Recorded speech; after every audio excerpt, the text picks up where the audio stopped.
বাহ, চারজন brilliant student আছে ক্লাসে।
কথা শুনতে পাচ্ছেন আপনারা?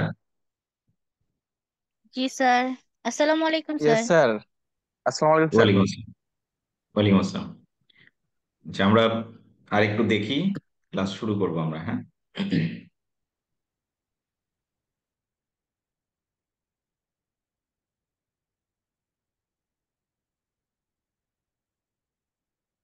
আদাব স্যার।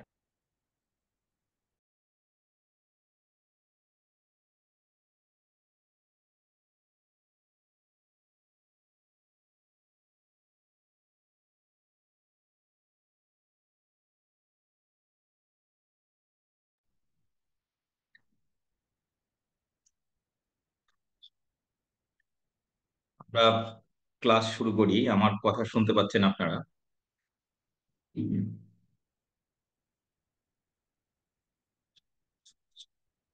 আমার কথা শোনা যাচ্ছে?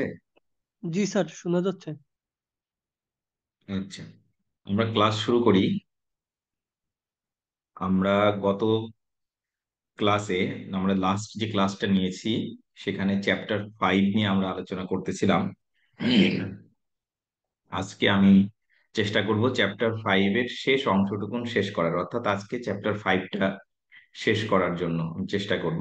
কারণ আজকে আমাদের একটা ক্লাস, প্রথম ক্লাসটা আমাদের, এরপরে অন্য ক্লাস নিবেন অন্য টিচার আপনাদের।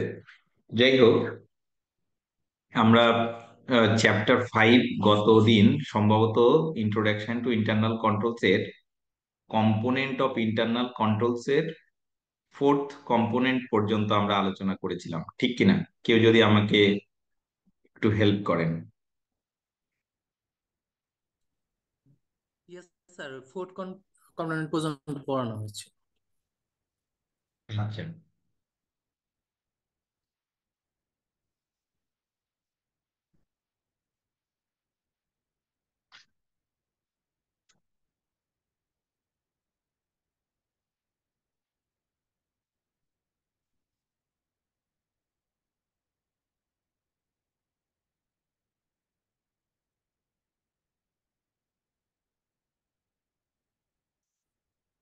আমরা গত ক্লাসে আমাদের যে 4th কম্পোনেন্ট ইন্টারনাল কন্ট্রোলের 4th কম্পোনেন্ট, যেটা the information system and communication, এই বিষয় নিয়ে আপনাদের সাথে আলোচনা করেছিলাম। এবং লাস্টের যে কম্পোনেন্ট ছিল কন্ট্রোল অ্যাক্টিভিটিস, হ্যাঁ, আমি যদি ভুল না করে থাকি এই কন্ট্রোল অ্যাক্টিভিটিস এর কিছু অংশও আমি আলোচনা করেছিলাম, ঠিক কিনা? জি স্যার। হ্যাঁ, আজকে স্যার, আমরা টাইপস অফ কন্ট্রোল আলোচনা, অ্যাক্টিভিটিটা করানো হয়েছিল। হ্যাঁ, টাইপস অফ কন্ট্রোল অ্যাক্টিভিটিস আলোচনা করেছিলাম আমি আপনাদের সাথে গত ক্লাসে। অর্থাৎ পেজ নাম্বার 121, 121 নাম্বার পেজ যেটা আছে, এখানে আমাদের যে ইন্টারনাল কন্ট্রোলস এর বলছিলাম 5টা কম্পোনেন্ট, এর 5th কন্ট্রোল কম্পোনেন্টটা ছিল কন্ট্রোল অ্যাক্টিভিটিস। আমরা আপনাদের সাথে কন্ট্রোল অ্যাক্টিভিটিস এর ডেফিনিশন নিয়ে আলোচনা করেছিলাম এবং টাইপস অফ কন্ট্রোল অ্যাক্টিভিটিস, এই যে 5 টাইপস অফ কন্ট্রোল অ্যাক্টিভিটিস, এইটা আলোচনা করেছিলাম। এবং আপনাদেরকে বলেছিলাম এমসিকিউ বেসড কোশ্চেনে আপনারা ভুল করার সম্ভাবনা থাকবে এই টাইপস অফ কন্ট্রোল অ্যাক্টিভিটিসও কিন্তু মোট কয়টা বলেন তো? পাঁচটা, 5 টাইপস, তাই না? এটার সাথে ইন্টারনাল কন্ট্রোলস এর যে পাঁচটা কম্পোনেন্ট, এইটাকে আপনারা কি করে ফেলতে পারেন বলেন তো? মিলিয়ে ফেলতে পারেন। এটা আমি বলেছিলাম, সবাইকে নোট করতে বলেছিলাম। ওকে, যাই হোক, আমি আজকে আলোচনা করব পেজ নাম্বার 122, 122 নাম্বার পেজ থেকে আজকে আমরা শুরু করব। আমাদের যে ফিফথ কম্পোনেন্ট কন্ট্রোল অ্যাক্টিভিটিস, এই কন্ট্রোল অ্যাক্টিভিটিস এর ফিফথ কম্পোনেন্টের প্রথম অংশটুকুন 2.5.1 টাইপস অফ কন্ট্রোল অ্যাক্টিভিটিস, এটা নিয়ে আলোচনা করেছি। আজকে আমরা আলোচনা শুরু করব 2.5.2 information processing and general IT controls. এইখান থেকে আপনাদের সাথে আজকে আমরা আলোচনা করব। সো আপনাদের কাছে যদি বই থাকে, আপনারা সবাই ম্যানুয়াল বের করেন। Page number 122, 122 number page.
আপনি দেখতে পাচ্ছেন? আমার স্লাইডটা দেখতে পাচ্ছেন এখন?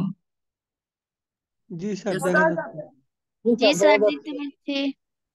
ওকে, এখন আমরা আলোচনা করব পেজ নাম্বার 122, 122 নাম্বার পেজ থেকে information processing and general IT controls.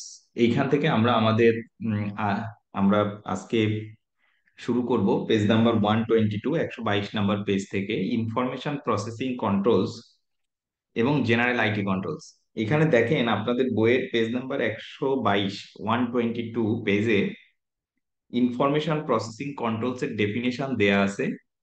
এই ডেফিনেশনটা কোথায় দেয়া আছে? আমাদের ইন্টারন্যাশনাল স্ট্যান্ডার্ডস অন অডিটিং 315 প্যারা 12 এর ইতে দেওয়া আছে ইনফরমেশন প্রসেসিং কন্ট্রোলের ডেফিনেশন। এইখানে বলতেছে যে controls relating to the processing of information in IT application or manual information process in the entity's information system that directly address risks to the integrity of the information.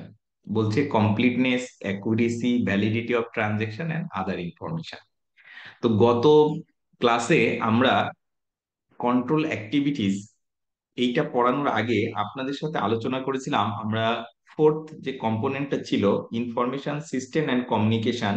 এই information system এবং communication নিয়ে আমরা আলোচনা করেছিলাম in details. এইখানে বলছে যে information processing, হ্যাঁ, এই ইনফরমেশন প্রসেসিংটা অত্যন্ত গুরুত্বপূর্ণ একটা প্রতিষ্ঠানের জন্য। কেন?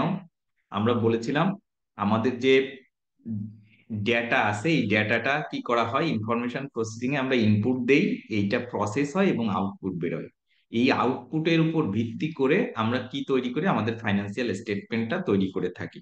আমি যদি আরো এলাবোরেটলি বলতে চাই, আমাদের এই ইনফরমেশন সিস্টেম থেকে কি তৈরি হয়? আমাদের যে জার্নাল এন্ট্রি গুলো দিলে এরা এখান থেকে লেজার তৈরি হচ্ছে, লেজার থেকে ট্রায়াল ব্যালেন্স, ট্রায়াল ব্যালেন্স থেকে ফাইন্যান্সিয়াল স্টেটমেন্ট প্রিপেয়ার করা হচ্ছে। এই তো তো বলতেছে যদি আপনার এই ইনফরমেশন প্রসেসিং সিস্টেম, যদি এই ডেটা এন্ট্রি প্রসেস বা আউটপুট এর কোথাও যদি কোনো কি থাকে বলেন তো, ভুল থাকে, কোনো এরর থাকে, হ্যাঁ, সেক্ষেত্রে যে তথ্য উপাত্ত আমরা পাবো, আউটপুট পাবো, সেটা কি হওয়ার, ভুল হওয়ার সম্ভাবনা থাকবে। অর্থাৎ এই ইনফরমেশনের উপর ভিত্তি করে আপনি যদি কোনো ফাইন্যান্সিয়াল স্টেটমেন্ট প্রিপেয়ার করেন এবং এই ফাইন্যান্সিয়াল স্টেটমেন্টের উপর বেস করে ওয়াইড রেঞ্জ অফ ইউজাররা কি নিবে বলেন তো, ডিসিশন নিবে, তারা তাদের ইনভেস্টমেন্ট বা ইকোনমিক ডিসিশন নিবে এই based on this financial information বা ফাইন্যান্সিয়াল স্টেটমেন্ট। সেই জন্য বলতেছে যে ইনফরমেশন প্রসেসিং কন্ট্রোলস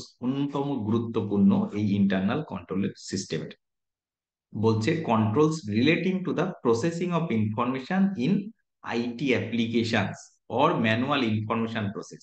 যেভাবেই আপনি রাখেন না কেন, আইটি অ্যাপ্লিকেশন অথবা manual information processing of the entities information system that directly address the risk to the integrity of information, যেটা আমরা বলতেছি ইনফরমেশনের ইন্টিগ্রিটিটা, অর্থাৎ যে ইনফরমেশনটা কি হচ্ছে বলেন তো, এই আইটি প্রসেসের ভেতর দিয়ে কি হচ্ছে, আউটপুটটা আমরা পাচ্ছি, এই ইনফরমেশনের ইন্টিগ্রিটির কথা এখানে বলতেছে।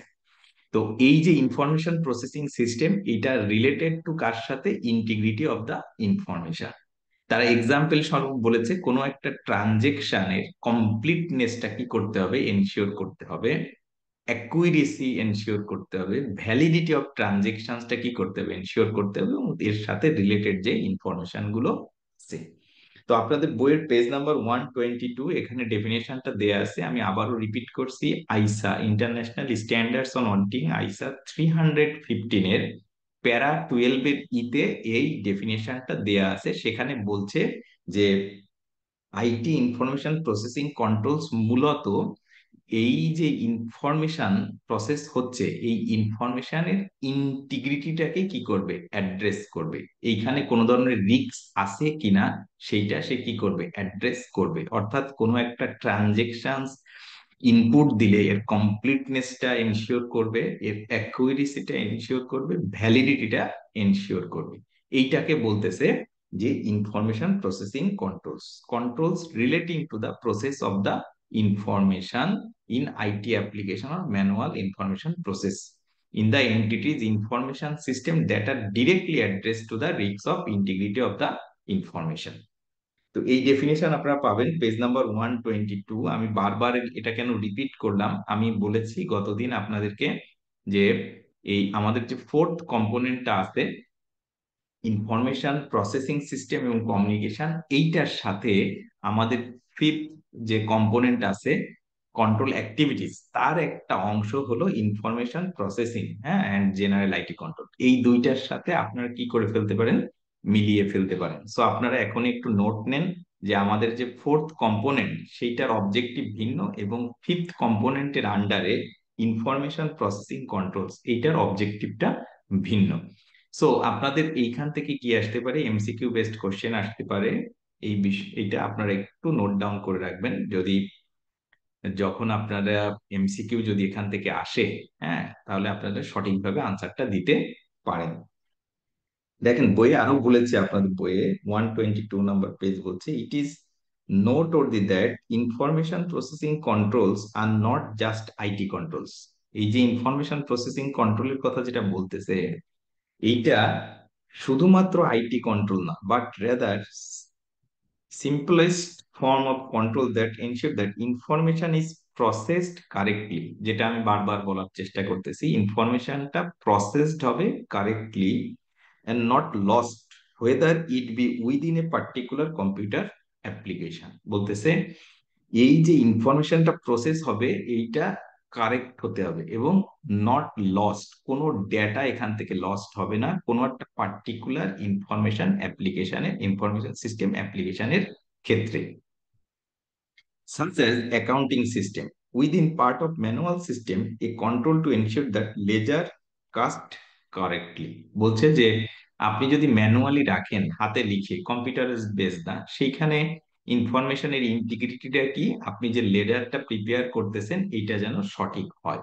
ঠিক সেম একইভাবে আপনি যখন ম্যানুয়ালি করবেন না, কোনো প্রোগ্রামের মাধ্যমে, কোনো আইটি অ্যাপ্লিকেশনের মাধ্যমে আপনি এই সেম প্রসেসটাই, হ্যাঁ, মেইনটেইন করবেন, সেই ক্ষেত্রে বলতেছে এই ইনফরমেশন প্রসেসিং এর ইন্টিগ্রিটিটা আপনাকে কি করতে হবে, এনশিওর করতে হবে। সো এটার জন্য কম্পোনেন্ট কোনটা, এটা আমরা আলোচনা করলাম আমাদের যে ইন্টারনাল কন্ট্রোলস এর ফিফথ কম্পোনেন্ট, এই কন্ট্রোল অ্যাক্টিভিটিস, এইটার আন্ডারে আমরা আলোচনা করলাম ইনফরমেশন প্রসেসিং কন্ট্রোলস নিয়ে। তো এখান থেকে কোশ্চেন আসতে পারে, বলতে পারে যে যে এই যে ইনফরমেশন প্রসেসিং কন্ট্রোলস, এইটা কি শুধুমাত্র আইটি কন্ট্রোলের ভেতরই সীমাবদ্ধ, নাকি এটা এনশিওর করবে যে সমস্ত ইনফরমেশন প্রসেস হচ্ছে সেটা কারেক্টলি প্রসেস হচ্ছে এবং ডেটা কোনো ধরনের লস্ট হচ্ছে না? আপনি এটার সাথে এগ্রি করেন কি করেন না? ইয়েস অর নো, কি হবে আনসার? ইয়েস। Yes sir. একজন আনসার দিয়েছে। হ্যাঁ, কথা বলতে হবে, আনসার দিতে হবে, যেহেতু আমরা জুমে ক্লাস নিচ্ছি। তো আপনারা এটা পাবেন আপনাদের বইয়ের পেজ নাম্বার 122, 122 নাম্বার পেজে এটা পাবেন আপনারা, ইনফরমেশন প্রসেসিং কন্ট্রোলস। এবার আসেন, বলতেছে এই যে ইনফরমেশন প্রসেসিং কন্ট্রোলস এর কথা বললাম আমরা, এইটার কিছু এক্সাম্পল আপনাদের বইয়ে দেয়া আছে। Page number 124।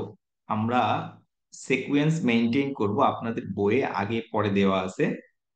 এই ইনফরমেশন প্রসেসিং কন্ট্রোলের এক্সাম্পল দেওয়া আছে পেজ নাম্বার 124, 124 নাম্বার পেজে দেওয়া আছে। আপনারা সবাই একটু 124 নাম্বার পেজ বের করেন, 124, 124 নাম্বার পেজে দেওয়া আছে এই ইনফরমেশন প্রসেসিং কন্ট্রোলস এর এক্সাম্পল গুলা।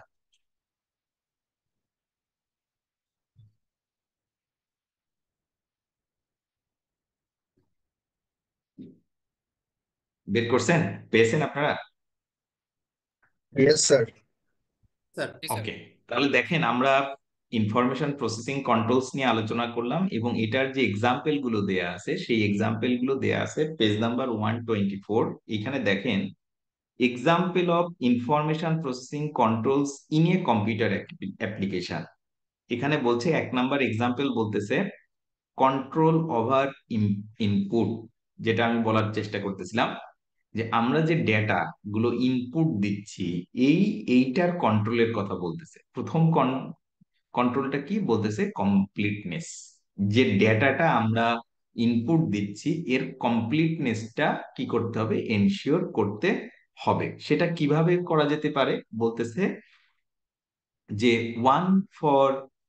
One checking of processed output to source document. এই যে যে ইনফরমেশনটা আমরা ইনপুট দিলাম, এই ইনপুট দেওয়ার কারণে যে আউটপুটটা আমরা পেলাম, এই আউটপুটটা সঠিক কিনা, কমপ্লিট ইনফরমেশন এখান থেকে পাওয়া যাচ্ছে কিনা, সেইটা আমরা এখন চেক করে দেখব। কিভাবে চেক করতে পারি? আমরা 1 to 1 চেক করতে বলেছে। আপনি যে আউটপুট পেয়েছেন এই আউটপুটের সাথে সোর্স ডেটার, সোর্স যে ডেটা এইটার সাথে আপনি এখন ক্রস ম্যাচ করতে পারেন যে কোনো ধরনের তথ্য ইনফরমেশন লস্ট হয়েছে কিনা বা একদম কারেক্ট ইনফরমেশনই প্রসেস হয়েছে কি না। যেমন কোনো একটা ধরেন ট্রানজেকশন হলো, আপনি কোনো পারচেজ করলেন, আপনি কি ইনপুট দিলেন? আমরা যদি এরকম মনে করি কোনো একটা পারচেজের জন্য আপনি পারচেজড কে ডেবিট করলেন আর অ্যাকাউন্টস পেয়াবল কে ক্রেডিট করলেন। তো এইটা সঠিকভাবে প্রসেস হয়ে যে লেজার বা যে আউটপুটটা বেরোলো সেটা ঠিক হয়েছে কিনা, আপনি এখন এই আউটপুটের সাথে সোর্স ডেটাকে কি করবেন? ক্রস ম্যাচ করবেন যে সঠিক তথ্যটা কি হয়েছে কিনা, ইনপুট হয়েছে কিনা বা কমপ্লিট ইনফরমেশন এখান থেকে পাওয়া যাচ্ছে কি না, কোনো ধরনের ডেটা এখানে লস্ট হয়েছে কি না। তো বলছে 1 for 1 checking of processed output to source document.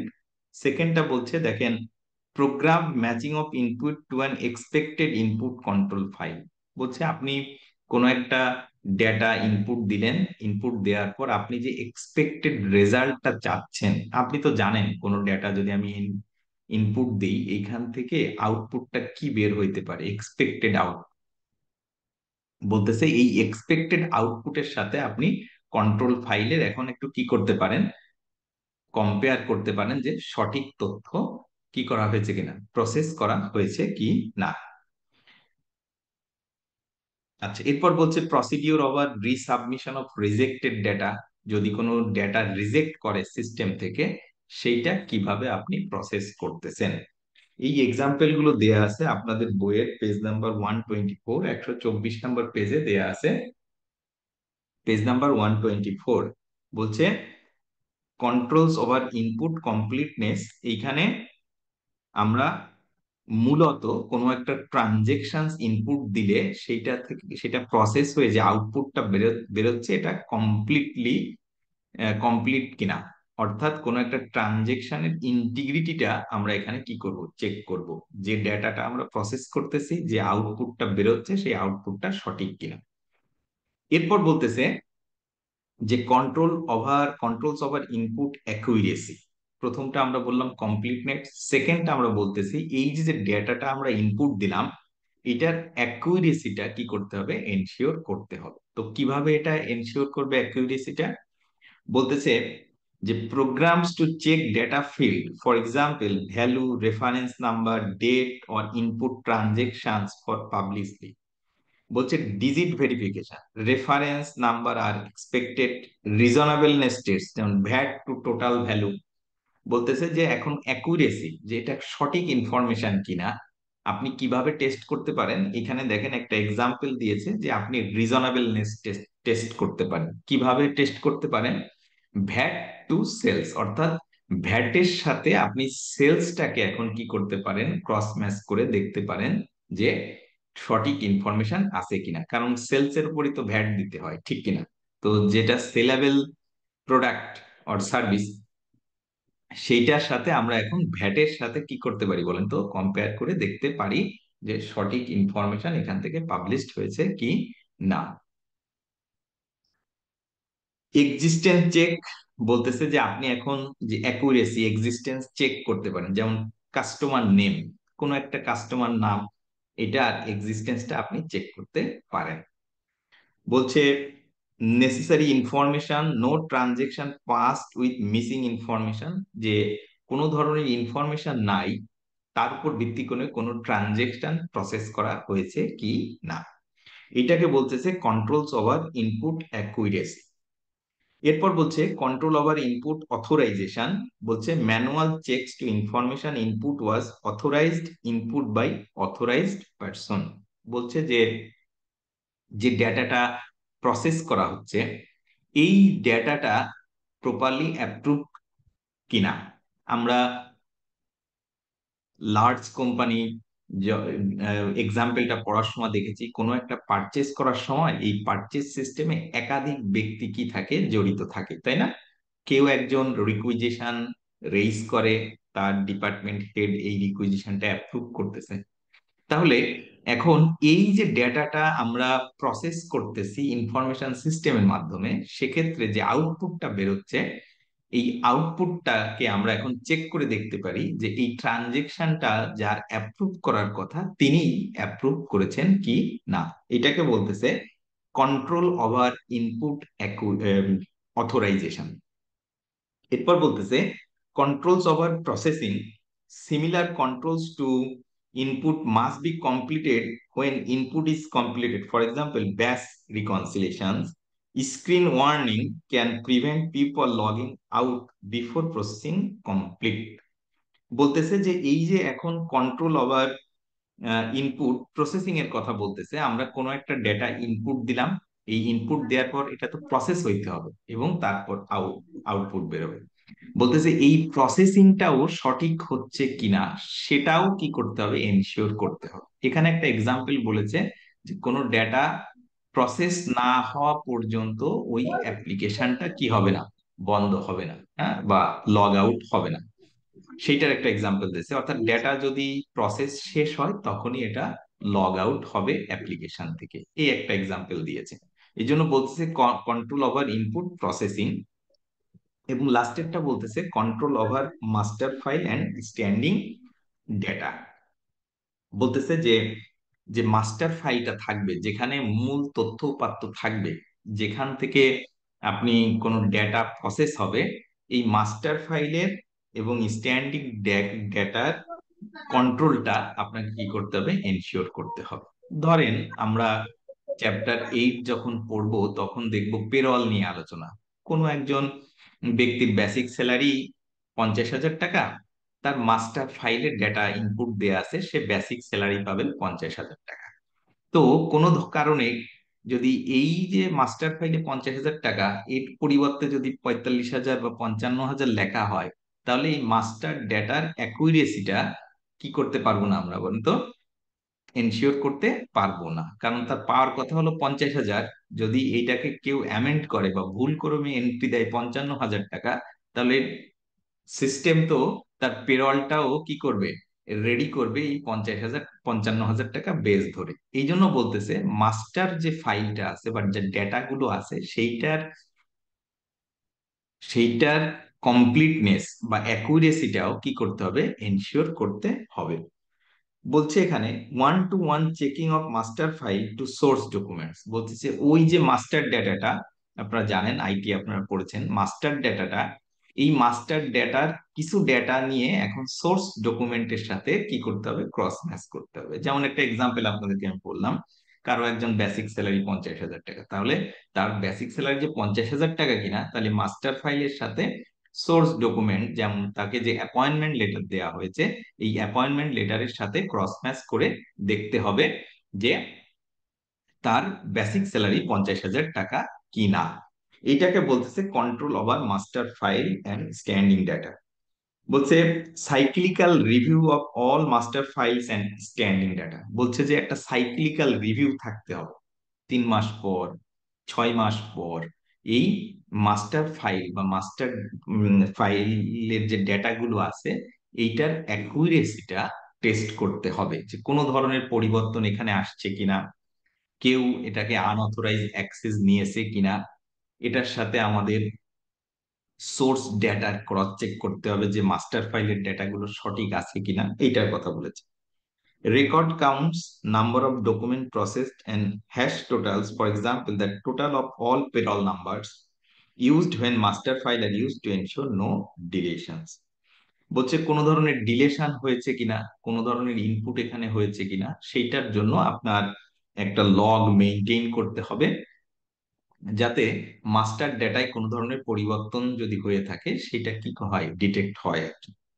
Control over the deletion of accounts that have no current balance. হ্যাঁ, বলছে যদি কোনো অ্যাকাউন্টস ডিলেট করতে হয়, হ্যাঁ, মাস্টার ডেটা থেকে, যার কোনো কি নাই, ব্যালেন্স নাই, ধরেন কোনো অ্যাকাউন্টস পেয়াবেল বা কারো এটার ব্যালেন্স হলো 0, তাহলে এই অ্যাকাউন্টসটা ডিলেট করতে গেলে অবশ্যই অর্গানাইজেশনের পলিসি প্রসিডিউর ফলো করেই কি করতে হবে, ডিলেট করতে হবে। তাহলে দেখেন এইখানে কয়টা, মোট 5টা এক্সাম্পল দিয়েছে অ্যাপ্লিকেশন কন্ট্রোলস এর, যেটাকে আপনাদের বইয়ে বইয়ে বলতেছে ইনফরমেশন প্রসেসিং কন্ট্রোলস। আমি আপনাদেরকে বলি, যদি এর আগের বইটা আপনারা দেখেন অ্যাসুরেন্স এর, সেখানে এই ইনফরমেশন প্রসেসিং সিস্টেমকে তারা অ্যাপ্লিকেশন কন্ট্রোলস নাম ধরে ডেকেছে আর কি, বুঝতে পেরেছেন, বোঝার সুবিধার্থে। হ্যাঁ, তো আপনারাও চাইলে, আমি এখানে এক্সাম্পল অফ অ্যাপ্লিকেশন কন্ট্রোলসটা লিখছি, হ্যাঁ, ইনফরমেশন প্রসেসিং কন্ট্রোলস, আপনাদের বোঝানোর সুবিধার্থে এটা আমি লিখেছি। অর্থাৎ আমরা একটা পড়বো অ্যাপ্লিকেশন কন্ট্রোলস, আর একটা মনে রাখবো জেনারেল কন্ট্রোলস। একটু পরেই আমি জেনারেল কন্ট্রোলস নিয়ে আলোচনা করব। ইনফরমেশন প্রসেসিং এর 2টা কন্ট্রোল, একটা হলো অ্যাপ্লিকেশন কন্ট্রোল আর একটা হলো জেনারেল কন্ট্রোল, যেটা নিয়ে আজকে আমি আলোচনা করলাম। আপনারা একটু আপনাদের বইয়ে পেজ নাম্বার 124, 124 নাম্বার পেজে যে এক্সাম্পল দেয়া আছে উপরে, আপনি অবলিক দিয়ে একটু লিখে রাখতে পারেন, এটার আর একটা নাম হলো অ্যাপ্লিকেশন কন্ট্রোলস। আপনাদের বোঝার সুবিধার্থে, মনে রাখার সুবিধার্থে আমি এটা বলতেছি আর কি। তাহলে আমি আবার একটু রিপিট করি, আমরা আজকে আলোচনা করলাম ইনফরমেশন প্রসেসিং কন্ট্রোল।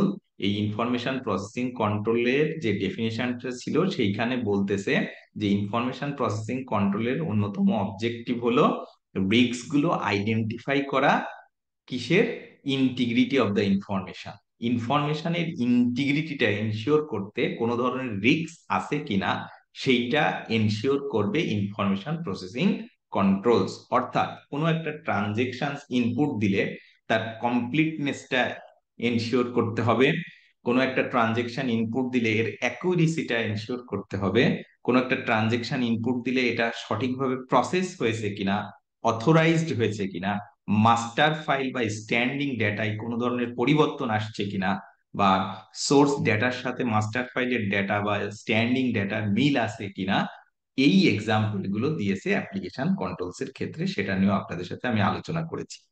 আপনারা দেখেছেন আমি 122 নাম্বার পেজ থেকে পড়িয়েছি 124 নাম্বার পেজে। এটার একটা অবজেক্টিভ আছে সিকোয়েন্সটা ধরে রাখার জন্য, যাতে আপনারা মনে রাখতে পারেন। আপনারাও চাইলে পরীক্ষার আগে এভাবে পড়তে পারেন।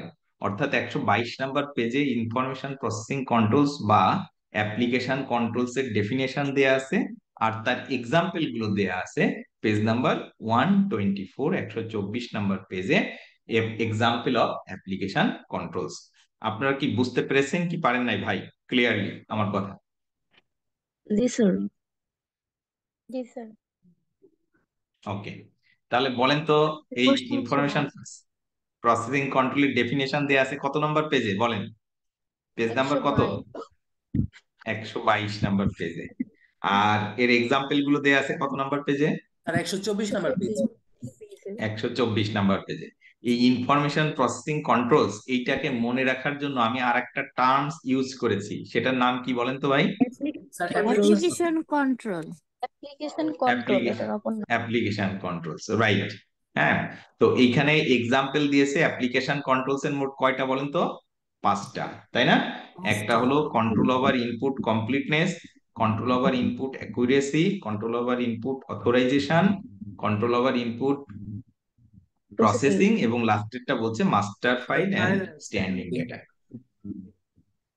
তো আপনারা কি ক্লিয়ার? এটা একটু যে আমরা অডিটের যে আলোচনাগুলো করতেছিলাম, হ্যাঁ, তার থেকে একটু ভিন্ন আলোচনা আজকে, ঠিক কিনা? এই কারণে আমি ইন ডিটেলস আলোচনা করলাম আপনাদের বই থেকে, হ্যাঁ, যাতে আপনারা এক্সামে সঠিকভাবে আনসার দিতে পারেন। হ্যাঁ, ক্লাস শেষ হওয়ার পর পরই আপনাদের এক্সাম শুরু হবে। আমি আপনাদেরকে রিকোয়েস্ট করব, আমি তো ডে ওয়ান প্রথম ক্লাস থেকেই বলতেছি, আমি প্রত্যেকটা টপিকস, প্যারাগ্রাফ, প্রত্যেকটা আপনার ইন্টারেক্টিভ কোশ্চেন, হ্যাঁ, এক্সাম্পল পড়াই দিব। হ্যাঁ, ঠিক কিনা? আমি কি কোনোটা বাদ দিয়েছি এখন পর্যন্ত? কি মনে হয় আপনাদের বইয়ের? না স্যার, কিছু বাদ যান। রাইট। সো আপনারা, আমার মনে হয় প্রতিদিন যেভাবে আপনারা পড়তেছেন, আমাদের ক্লাসগুলো শেষ হওয়ার সাথে সাথেই আপনারা বাসায় আবার একটু দেখে নিন। হ্যাঁ, তাহলে একসাথে আপনাদের পড়াটাও হয়ে যাবে আর কি। তাহলে আজকে আমরা আলোচনা করলাম ইনফরমেশন প্রসেসিং কন্ট্রোলস এর ডেফিনেশন এবং এক্সাম্পল গুলো নিয়ে। আপনাদের সাথে এতক্ষণ আমি আলোচনা করেছি। আমি আবারও বলছি যে মনে রাখার সুবিধার্থে আমি এই ইনফরমেশন প্রসেসিং কন্ট্রোলস কে বলতেছি কি বলেন তো? কি control? Application controls. Application clear? Control. Okay, এখন আমরা আলোচনা করব টেস্টিং অফ অ্যাপ্লিকেশন কন্ট্রোলস। এই অ্যাপ্লিকেশন কন্ট্রোলসটা কিভাবে আমরা টেস্ট করব? আপনি যখন অডিট করতে যাবেন একজন অডিটর, তখন আপনি এই অংশটুকুন অডিট কিভাবে করবেন, এটা দেয়া আছে পেজ নাম্বার 124।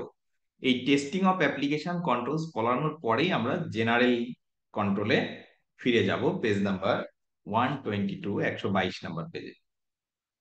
তো সবাই বের করেন পেজ নাম্বার 124। এইখানে আমরা দেখব টেস্টিং অফ অ্যাপ্লিকেশন কন্ট্রোল বা testing of information processing controls. কি বলছে? বলছে the auditor may wish test the following application controls। এই যে দেখেন, আমি যে অ্যাপ্লিকেশনের কথা বলতেছি, এই আপনাদের বইয়েও কিন্তু লেখা আছে পেজ নাম্বার 124। সেখানে বলা আছে আপনি একজন অডিটর, আমি বিশ্বাস করি আপনারা বিভিন্ন সিএ ফার্মে কর্মরত আছেন। তো আপনারা যখন অডিট করতে যাবেন, অডিট করার সময় এই ইনফরমেশন প্রসেসিং কন্ট্রোল বা অ্যাপ্লিকেশন কন্ট্রোলস এই অংশটুকুন অডিট কিভাবে করবেন, কারণ এটা তো অত্যন্ত গুরুত্বপূর্ণ আপনাদের জন্য। কারণ ইনফরমেশন সিস্টেম থেকে যে ডেটা বা যে আউটপুট বেরোচ্ছে, এর উপর ভিত্তি করে ফাইন্যান্সিয়াল স্টেটমেন্টটা প্রিপেয়ার করা হচ্ছে। আর এই ফাইন্যান্সিয়াল স্টেটমেন্টের উপরেই কিন্তু আপনি ওপিনিয়ন দিচ্ছেন। আর আপনার এই ওপিনিয়নের উপর বেস করে ওয়াইড রেঞ্জ অফ ইউজার্স তার ইকোনমিক ডিসিশন নিচ্ছে। হ্যাঁ, মোর স্পেসিফিক্যালি সে কিন্তু ইনভেস্টমেন্ট ডিসিশন নিচ্ছে। সো আপনাদের দায়িত্ব কিন্তু অনেক। হ্যাঁ, তো বলতেছে একজন অডিটর যখন অডিট করতে যাবেন, তখন তিনি এই অংশটুকুন কিভাবে অডিট করবেন এটা দেয়া আছে পেজ নাম্বার 124 124 নাম্বার পেজে দেয়া আছে। বলছে যে testing of information processing control, বলছে manual controls exercise by the users.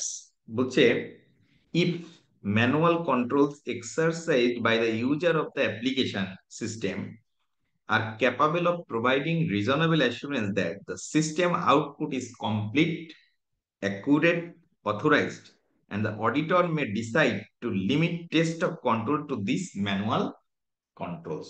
বলছে যদি কেউ ম্যানুয়ালি এই কন্ট্রোলটা রাখে, সেক্ষেত্রে বলতেছে অডিটরের দায়িত্ব হলো এর কমপ্লিটনেস টেস্ট করা, এর অ্যাকুরেসিটা টেস্ট করা, এর অথরাইজেশন প্রসেসটা টেস্ট করা, হ্যাঁ, এই বিষয়গুলো বলছে। এবং বলেও দিয়েছে এখানে যে auditors may decide, auditor decision নিতে পারে to limit test of control to this manual controls. হ্যাঁ, এই টেস্ট অফ কন্ট্রোলস থেকে ম্যানুয়াল কন্ট্রোলসটার the auditor may decide to limit test of controls to these manual controls, মানে সে যদি চায় সেই ম্যানুয়াল কন্ট্রোলস পর্যন্ত সে তার টেস্টিংটা লিমিট করতে পারে। তাহলে আপনারা যখন অডিট করতে যাবেন, আপনাকে প্রথমেই আমাদের যে অডিট আছে, অডিট প্রসিডিওর আমরা ফলো করি, সেখানে একটা প্রসিডিওর থাকতে হবে অ্যাপ্লিকেশন কন্ট্রোলটা টেস্ট করার জন্য। সেখানে বলতেছে প্রথম যে কাজটা, যদি কেউ ম্যানুয়ালি রাখে, আপনাকে এর কমপ্লিটনেস, অ্যাকুরেসি, অথরাইজেশন, এইগুলো কি করতে হবে, এনশিওর করতে হবে। এরপর বলতেছে কন্ট্রোল ওভার সিস্টেম আউটপুট, ওই যে সিস্টেম থেকে যে আউটপুটটা বেরোচ্ছে, আপনি কোনো একটা ট্রানজেকশন ইনপুট দিলেন, এইটার থেকে যে আউটপুটটা বেরোচ্ছে সেইটার কথা এখানে বলতেছে। আউটপুট বলতেছে ইফ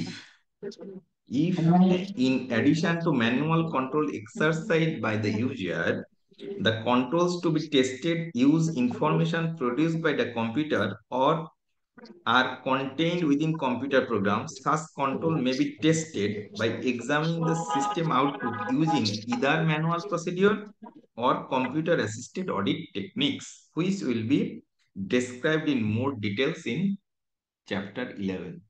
এখানে স্পষ্ট বলে দিয়েছে যে আউটপুটটা যেটা বেরোচ্ছে সেইটা চাইলে আপনি ম্যানুয়ালি টেস্ট করতে পারেন, অথবা কম্পিউটার অ্যাসিস্টেড অডিট টেকনিক, সিএএটি, হ্যাঁ, এটা এক ধরনের টুলস, এক ধরনের সফটওয়্যার, এইটার মাধ্যমে আপনি কি করতে পারেন, কম্পিউটার অ্যাসিস্টেড অডিট টেকনিকের মাধ্যমে, সিএএটির মাধ্যমে আপনি এই এই যে আউটপুটটা, এইটার আপনি কি করতে পারেন,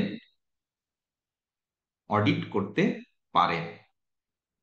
তো সেক্ষেত্রে আপনি যদি ম্যানুয়ালি করেন, ম্যানুয়ালি করলে যে আউটপুট বেরোবে, সেখান থেকে আপনি কি করবেন, সোর্স ডেটার সাথে ক্রস ম্যাচ করবেন, ঠিক কিনা? আপনি কোনো একটা লেজারের ব্যালেন্স নিয়ে ধরেন অ্যাকাউন্টস রিসিভেবল এত টাকা আছে, এটার সাথে আপনি সোর্স ডেটার ক্রস ম্যাচ করতে পারবেন, সেলস এর সাথে সোর্স ডেটা কম্পেয়ার করতে পারেন।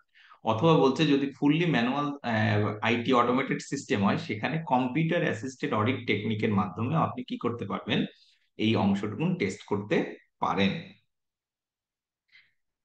তো এটা বলছে এই সিএএটি সম্পর্কে ইন ডিটেলস আলোচনা আছে চ্যাপ্টার 11-এ। সো আমি এখানে রিপিট করব না, কারণ এইটা সিএএটির আলোচনার না। এটা যখন নাইমা আপু চ্যাপ্টার 11 আলোচনা করবেন, আমার বিশ্বাস ওই 11-এর আলোকে, চ্যাপ্টার 11-এর আলোকে সিএএটি নিয়ে আলোচনা করবে। এখানে আমাদের শেখার বিষয় হলো চ্যাপ্টার 5-এ যে অডিটর যখন অডিট করতে যাবে, তখন অ্যাপ্লিকেশন কন্ট্রোলের, হ্যাঁ, এই অংশটুকু অডিট করার জন্য সে ম্যানুয়ালিও করতে পারে, অথবা কম্পিউটার অ্যাসিস্টেড অডিট টেকনিকের সাহায্যেও এই অংশটুকুন কি করতে পারে, সে অ্যাসেস করতে পারে, বা এই অংশের অডিটটা সে করতে পারে। এবং লাস্টেরটা বলছে programmed control procedures in case of certain computer system, the auditor may find that it is not possible, or in some cases not practical, to test control by examining only user control or the system output. The auditor may consider perform test of controls by using computer assisted audit technique or test data, transaction processing, unusual situation, এই সমস্ত কিছু বলছে। দেখেন এখানে মোর specific আরো বলে দিয়েছে যে প্রোগ্রাম কন্ট্রোল প্রসিডিওরটাও সে কি করতে হবে, অডিটরকে টেস্ট করতে হবে। এই যে কন্ট্রোল সিস্টেমের কথা বারবার বলতেছি, এই কন্ট্রোল সিস্টেমটাকেও অডিটরকে কি করতে হবে, টেস্ট করতে হবে। কিভাবে করে এই অংশটুকুন আমরা যদি আরো মোর ডিটেলস বোঝার চেষ্টা করি, ধরেন চ্যাপ্টার 6, চ্যাপ্টার 7 বা চ্যাপ্টার 8 যখন পড়াবো, তখন আপনারা দেখবেন কোনো একটা পার্টিকুলার কন্ট্রোল, যেমন সেলস এর ক্ষেত্রে অর্ডার টু ক্যাশ, সেলস এর ক্ষেত্রে অর্ডার গ্রহণ করা থেকে শুরু করে ক্যাশ কালেকশন পর্যন্ত, এইটা একটা ইন্টারনাল কন্ট্রোল। তারপর পারচেজের ক্ষেত্রে অর্ডার টু পে, আপনি অর্ডার দেয়া থেকে শুরু করে পেমেন্ট পর্যন্ত। হ্যাঁ, এইটা একটা ইন্টারনাল কন্ট্রোল সিস্টেম। বলতেছে যে একজন অডিটরকে অবশ্যই এই ইন্টারনাল কন্ট্রোলস গুলো কি করতে হবে, চেক করতে হবে। সেক্ষেত্রে সে কি করতে পারে, বলছে সে কম্পিউটার অ্যাসিস্টেড অডিট টেকনিকের মাধ্যমে এটা করতে পারে, অথবা যদি আপনি চান তাহলে আপনি ম্যানুয়ালিও এই কাজটা করতে পারেন। এটাকে আমরা সাধারণত কিভাবে আপনি করতে পারেন, এটা ওয়াক থ্রু টেস্ট বলে। কোনো একটা ট্রানজেকশনের প্রথম থেকে শেষ পর্যন্ত লাইভ আপনি এটা দেখতে পারেন, অথবা কোনো একটা ডেমো ডেটা দিয়ে প্রথম থেকে শেষ পর্যন্ত প্রসেস করে আপনি দেখতে পারেন। তো যাই হোক, এখানে দেখেন যে একজন অডিটর যখন অডিট করতে যাবে, তখন তিনি কি ধরনের প্রসিডিওর গুলো গ্রহণ করে এই অ্যাপ্লিকেশন কন্ট্রোলস যেটা নিয়ে আমরা আলোচনা করতেছি, সেইগুলো আপনি কি করতে পারবেন, অডিট করতে পারবেন, বা এই অংশটুকুন অ্যাসেস করতে পারবেন। এখানে বলছে কয়ভাবে একজন অডিটর চাইলে 3 ভাবে এই কাজটা করতে পারে। 1 নম্বর বলছে manual controls exercise by the user, control over system output, program control procedures. এখান থেকে এমসিকিউ আসতে পারে, বলতে পারে যে অডিটর, হ্যাঁ, অ্যাপ্লিকেশন কন্ট্রোলের ক্ষেত্রে কি কি টেস্ট করতে পারে। এতে বলল manual control exercise by the users, বিতে বললো কন্ট্রোল ওভার সিস্টেম আউটপুট, সিতে বললো প্রোগ্রাম কন্ট্রোল প্রসিডিওর, ডিতে বললো অ্যাবাভ অল, ইতে বললো নান অফ দ্য অ্যাবাভ। কোনটা হবে আনসার?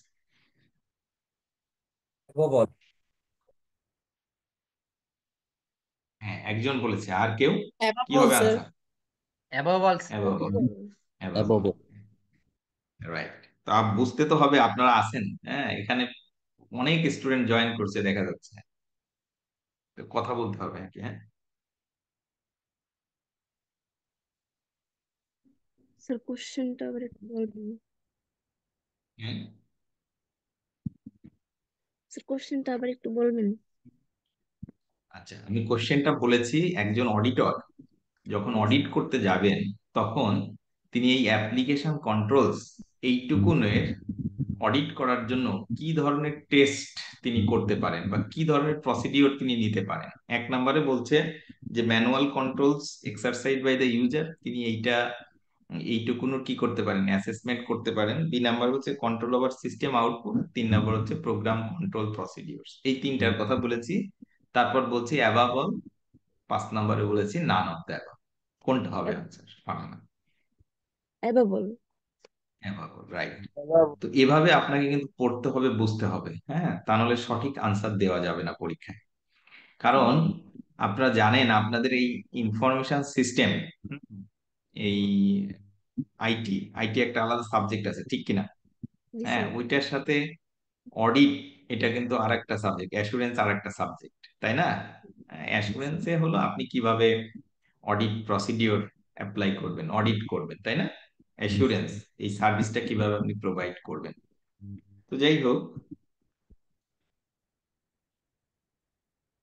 তাহলে আমরা আমাদের আলোচনা করলাম আজকে ইনফরমেশন প্রসেস কন্ট্রোলের ডেফিনেশন, এক্সাম্পল গুলো নিয়ে আলোচনা করেছি অ্যাপ্লিকেশন কন্ট্রোলস এর, এবং আপনি যখন অডিট করতে যাবেন কি ধরনের অডিট প্রসিডিওরস আপনি গ্রহণ করবেন, এইগুলো আমরা আলোচনা করেছি। প্রথমে পেজ নাম্বার 122, 122 নাম্বার পেজে ডেফিনেশন দেয়া আছে ইনফরমেশন প্রসেস কন্ট্রোলের। এরপর 124 পেজে দেয়া আছে অ্যাপ্লিকেশন কন্ট্রোলের এক্সাম্পল গুলো, এবং testing of internal control system, auditor কি ধরনের অডিট প্রসিডিউর গ্রহণ করবে এই অংশটুকু টেস্ট করার জন্য। এখন আমি আলোচনা করব আপনাদের সাথে জেনারেল আইটি কন্ট্রোলস নিয়ে। এটা আছে আপনাদের বইয়ের পেজ নাম্বার 122। এখন আপনারা বুঝতে পারবেন কেন আমি পেজ নাম্বার 124-এ গিয়েছিলাম, ঠিক কিনা ভাই? এখন বুঝতেছেন কিনা? কারণ 122 এবং 123-এ মূলত এই জেনারেল আইটি কন্ট্রোলস এর ডেফিনেশন এবং তার এক্সাম্পল গুলো দেওয়া আছে। বুঝতে পেরেছেন আপনারা? জি স্যার। ওকে, তো এখন আমরা দেখি জেনারেল আইটি কন্ট্রোলস এর ডেফিনেশন কি বলেছে তারা।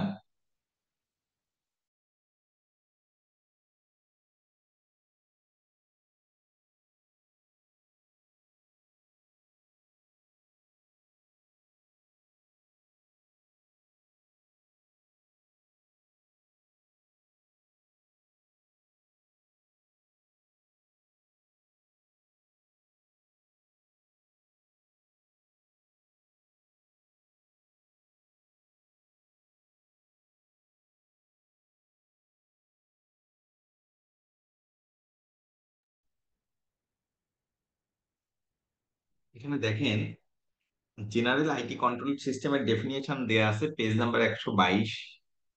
এখানে বলতেছে আমাদের যে ইন্টারন্যাশনাল স্ট্যান্ডার্ডস অন অডিটিং আইসা 315 আছে, এই 315-র 12-এর 12 তে ডেফিনেশন দেয়া আছে জেনারেল আইটি কন্ট্রোলস এর। সেখানে বলছে control over the entities IT process that support the continued proper operation of IT environment, including continued effective functioning of information processing controls and the integrity of information, the completeness, accuracy, validity of information in the entities information system. এখানে বলতেছে যে information processing বা application control যেটা ছিল very specific কোনো একটা transactions বা কোনো একটা স্পেসিফিক অ্যাপ্লিকেশন নিয়ে। আর জেনারেল আইটি কন্ট্রোলের সিস্টেম আইটি কন্ট্রোলস বলতেছে যে এটা এনটিটির যে আইটি প্রসেস আছে এই পুরোটাকেই কি করবে বলেন তো, কাভার করবে ইন জেনারেল। হ্যাঁ, বলছে control over the entities IT process, পুরো আইটি প্রসেসকে কি করবে, কি করবে বলেন তো, কন্ট্রোল করবে। Control over IT process that support the continued proper operation of the IT environment. বলছে জেনারেল আইটি কন্ট্রোলটা হলো এই অ্যাপ্লিকেশন কন্ট্রোলস গুলো বা আইটি যে প্রসেস গুলো এটাকে সাপোর্ট করবে যাতে continued proper operation of the IT environment, IT যে এনভায়রনমেন্টটা আছে এটা কন্টিনিউড প্রপার অপারেশন মানে কন্টিনিউয়াসলি এটা চলবে, কোনো ধরনের কোনো ধরনের আহ, কি এরর বা কোনো ধরনের ডেটা লসের কারণে কোম্পানির অপারেশন যেন কি না হয় বলেন তো, হ্যাম্পার না হয়। বলছে যে কন্টিনিউস সাপোর্ট করবে দা continued proper operation of the IT environment, including the continued effective functioning of the information processing controls. বলছে যে এর আন্ডারে যে ইনফরমেশন প্রসেসিং কন্ট্রোলসটা আছে এইটা ইফেক্টিভলি ফাংশন করতেছে সেটাও কি করবে, এনশিওর করবে। এবং ইন্টিগ্রিটি অফ দ্য ইনফরমেশন, যে ইনফরমেশনটা এখান থেকে প্রসেস হচ্ছে তার ইন্টিগ্রিটিও কি করবে বলেন তো, এনশিওর করবে। তো বলতেছে যে এই জেনারেল আইটি কন্ট্রোল যদি তাহলে আমরা এইভাবে বুঝি যে এইটা মূলত তাহলে প্রতিষ্ঠানের পলিসি বা প্রসিডিওরস রিলেটেড, তাই না, যেটা সবাই ফলো করবে অর্গানাইজেশনের এই আইটি অ্যাপ্লিকেশন এর জন্য, ঠিক কিনা? হ্যাঁ, এক্সাম্পল গুলো আমরা দেখলে আপনারা আরো ক্লিয়ার হবেন। আগে আমরা জেনে রাখি যে এটা মূলত ইন জেনারেল টার্মস এটা মূলত প্রতিষ্ঠানের পলিসি বা প্রসিডিওর রিলেটেড, যেটা সবাইকে ফলো করতে হবে যাতে আইটি ইনফরমেশন সিস্টেমটা কন্টিনিউয়াসলি কি করে, সাপোর্ট করে। হ্যাঁ, কোনো ধরনের অপারেশন যেন ইফেক্টিভলি বা স্মুথলি অপারেট করে, কোথাও যেন কোনো বাধাগ্রস্ত না হয়, সেইটার কথা বলতেছে যে এইটা এই সাপোর্টটা করবে যে আইটি এনভায়রনমেন্টটা প্রপারলি অপারেট করতেছে। বলতেছে এর ভেতরে আরো ইনক্লুড করা যেতে পারে ইনফরমেশন প্রসেসিং সিস্টেমের ইন্টিগ্রিটিটা। যে ইনফরমেশন সিস্টেম প্রসেসটা হচ্ছে এই ইনফরমেশন গুলো সঠিক, হ্যাঁ, এবং আহ, যখন এই ইনপুটটা দেয়া হচ্ছে সোর্স ডেটার সাথে কি করা হচ্ছে বলেন তো, কম্পেয়ার করে, হ্যাঁ, কম, তাই না, সোর্স ডেটার সাথে এনশিওর করে ইনপুট গুলো দেয়া হচ্ছে। তো আমরা কিছু এক্সাম্পল দেখি, এক্সাম্পল দেখলে আমাদের জেনারেল আইটি কন্ট্রোল সম্পর্কে আমাদের ধারণাটা ক্লিয়ার হবে। আর এখানে বলতেছে দেখেন যে একটা এক্সাম্পল বলতেছে ডেভেলপমেন্ট অফ কম্পিউটার অ্যাপ্লিকেশনস, হ্যাঁ, বলছে standards over system design programming documentation. হ্যাঁ, বলছে যদি কোনো কম্পিউটার অ্যাপ্লিকেশন ডেভেলপ করা হয় সেটার জন্য কি বলতেছে, standard over system design program documentation বলতেছে। তাহলে এইটার রিলেটেড পলিসি, যে এর ডকুমেন্টেশনটা কেমন হতে হবে, প্রোগ্রামটা কেমন হতে হবে, কিভাবে ডিজাইনটা হতে হবে, এই সমস্ত ওভারঅল বিষয়টাকে বলতেছে। এরপর বলছে segregation of duties so that those responsible for designing are not responsible for testing. বলতেছে মোর রিলেটেড পলিসি, কোনো একটা কম্পিউটার অ্যাপ্লিকেশন যদি নিজেরা ডেভেলপ করা হয় সেটার ক্ষেত্রে বলছে যিনি ডিজাইনের দায়িত্বে থাকবে তিনি ইমপ্লিমেন্টেশনের দায়িত্বে থাকবে না। তাহলে এটা একটা অর্গানাইজেশনের পলিসি, জেনারেল পলিসি, যে যখন কোনো কম্পিউটার প্রোগ্রাম কি করা হবে, আহ, কোনো অ্যাপ্লিকেশন ডেভেলপ করা হবে, তখন সবাইকেই এই রুল, অর্গানাইজেশনের এই জেনারেল কন্ট্রোলটা মেনটেন করতে হবে। জেনারেল কন্ট্রোলসটা কি? জেনারেল কন্ট্রোলটা বলতেছে যে যিনি ডিজাইন করবে তিনি ইমপ্লিমেন্টেশনের দায়িত্বে থাকতে পারবেন, যিনি ইমপ্লিমেন্টেশনের দায়িত্বে থাকবেন তিনি অ্যাপ্লিকেশনের দায়িত্ব, সরি, ডিজাইনের দায়িত্বে থাকতে পারবেন না। Installation procedure so that data is not corrupted in transition, training of staff in new procedure, availability of adequate documentation. বলতেছে ট্রেনিং এর ব্যবস্থা থাকতে হবে, প্রত্যেকটা এমপ্লয়ি বা স্টাফকে প্রপার ট্রেনিং দিতে হবে, তারা কিভাবে এই অ্যাপ্লিকেশন বা আইটি সিস্টেমটা তারা ইউজ করবে এই বিষয়ে ট্রেনিং নিতে হবে। তাহলে আমরা দেখলাম মোর জেনারেল টার্মস। এখানে জেনারেল পলিসি বা প্রসিডিউর রিলেটেড বলতেছে যদি কেউ কোনো নতুন নিউ কম্পিউটার অ্যাপ্লিকেশন ডেভেলপ করতে চায় তাহলে অর্গানাইজেশনের এই পলিসি গুলো ফলো করতে হবে। জেনারেল আইটি কন্ট্রোল পলিসি কি কি? সেগ্রিগেশন অফ ডিউটিস থাকতে হবে, যিনি ডিজাইন করবেন তিনি প্রিপেয়ার অ্যাপ্লিকেশনের দায়িত্বে থাকতে পারবেন না। তারপর বলতেছে ট্রেনিং, সবাইকে ট্রেন আপ করতে হবে যাতে স্মুথলি সবাই এটা ইউজ করতে পারে, এই সমস্ত বিষয়গুলো। এরপর বলছে prevention or detection of unauthorised changes to the programs. Prevention or detection of unauthorised changes to the program বলতেছে যে এটা একটা জেনারেল আইটি কন্ট্রোল, যে prevention or detection unauthorised changes to, ওই যে প্রোগ্রামটা, হ্যাঁ, অ্যাপ্লিকেশন কন্ট্রোলে যে আমরা প্রোগ্রামের কথা বলতেছি ভেরি স্পেসিফিক, এইটা কোনো আনঅথরাইজড ব্যক্তি এইটার কোনো পরিবর্তন করতে পারবে না। তার জন্য প্রিভেনশন বা ডিটেকশন যে পলিসি গুলো আছে সেইগুলোর কথা এখানে বলতেছে। প্রথমে বলতেছে যে সেগ্রিগেশন অফ ডিউটি থাকতে হবে, কে চেঞ্জ করতে পারবে প্রোগ্রামে, কে চেঞ্জ করতে পারবে না সেই বিষয়গুলো উল্লেখ থাকতে হবে। ফুল রেকর্ডস অফ প্রোগ্রাম চেঞ্জেস, যদি কোনো প্রোগ্রামে চেঞ্জ করা হয় তাহলে তার ফুল রেকর্ড থাকতে হবে, যে কি কি চেঞ্জ করা হয়েছে, কেন চেঞ্জ করা হয়েছে, এর অবজেক্টিভ কি, এই বিষয়ে ফুল রেকর্ডিং থাকতে হবে। Password protection of the program so that access is limited to the computer operation staff. বলতেছে যে পাসওয়ার্ড প্রোটেক্টেড হইতে হবে, হ্যাঁ, so that access is limited to computer operational staff. বলছে যে কোনো প্রোগ্রামে যদি কাউকে এন্ট্রি নিতে হয়, অ্যাক্সেস নিতে হয়, অবশ্যই তাকে পাসওয়ার্ডের মাধ্যমে অ্যাক্সেস নিতে হবে। হ্যাঁ, এই জন্য পাসওয়ার্ড প্রোটেক্টেড থাকতে হবে, কোনো আনঅথরাইজ পারসন যাতে এই অ্যাপ্লিকেশন কন্ট্রোলে বা কম্পিউটার যে প্রোগ্রাম আছে এই প্রোগ্রামে আনঅথরাইজ অ্যাক্সেস নিতে না পারে।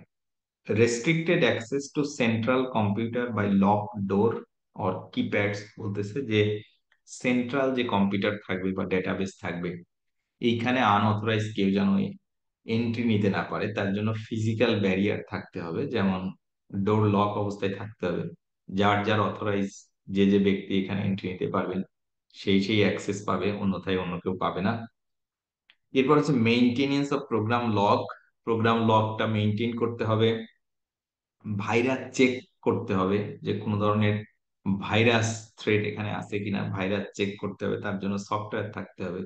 বলছে অ্যান্টিভাইরাস সফটওয়্যার এবং policy prohibiting use of non authorized program or files.